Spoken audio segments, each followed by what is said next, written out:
यदि आपको कोई बोले कि ऐसी जगह में जाना है जहां you can't afford the fare of the taxi because the petrol diesel price is high, कुछ खाने का मन किया मगर you can't afford the food because again the price is too high. यदि आपका फोन डेड हो गया and this time also you can't charge the phone because 13 घंटे से इलेक्ट्रिसिटी नहीं आती। सो आप इमेजिन कर सकते हैं कि how you will survive in such a place जहां सड़क में सरकार का पुतला जला रहे हैं लोग क्योंकि 2 वक्त की रोटी मिल जाए। ठीक होने की आस में लोग जिंदगी गंवा रहे हैं बिकॉज द गवर्नमेंट फैसिलिटी देने में असक्षम है।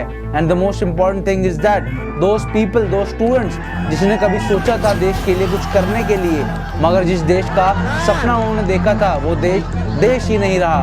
Yes, I am talking about Sri Lanka.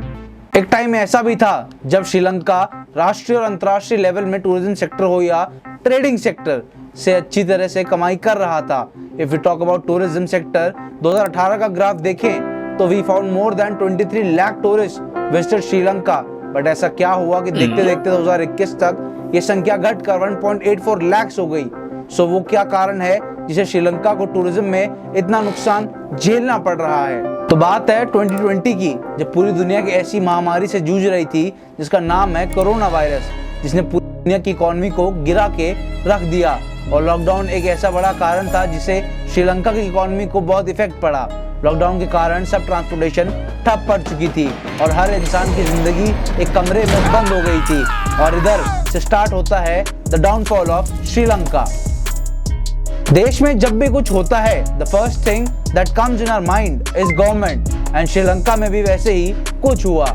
Did you know that Sri Lanka में एक ऐसे राजनीति का स्ट्रक्चर बना जहां कैबिनेट ऑफ द मिनिस्टर्स एक ही परिवार से 5 लोग शामिल थे, जहां प्रेसिडेंट प्राइम मिनिस्टर के साथ साथ मेंबर ऑफ पार्लियामेंट सब एक ही परिवार के थे जिन्होंने सत्ता का पूरा फायदा उठाया और करप्शन के मामले में श्रीलंका को डुबो दिया।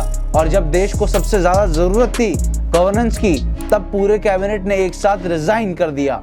केवल prime minister and president were the one जिन्होंने इन परिस्थितियों में देश का साथ दिया, मगर बहुत लेट हो चुका था तब तक। आप लेट हो गए, मैं नहीं ले सकते बिकॉज देश की स्थिति बहुत ही खराब हो गई थी। आपको क्या लगता है ये सब क्यों हुआ होगा?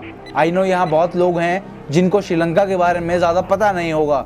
सो बात है ऐसी, जब श्रीलंका में नई गवर्नमेंट बनी थी तो प्राइम मिनिस्टर ने जनता से किए वादों के चलते टैक्स में हैवी कट ऑफ किया, जिससे श्रीलंका गवर्नमेंट फंड में काफी गिरावट देखने को मिली।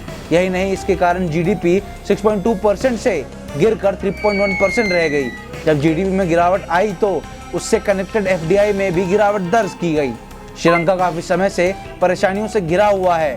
जब श्रीलंकन एयरलाइंस को 37,200 करोड़ का नुकसान हुआ, जिसके चलते क्रूड ऑयल की कीमतों में इजाफा हुआ और पेट्रोल और डीजल के रेट आसमान पर पहुंच गए। तो ये सब बातें हैं जिससे श्रीलंका इकोनॉमिक क्राइसिस की खाई में गिर गया और देश बर्बाद हो गया।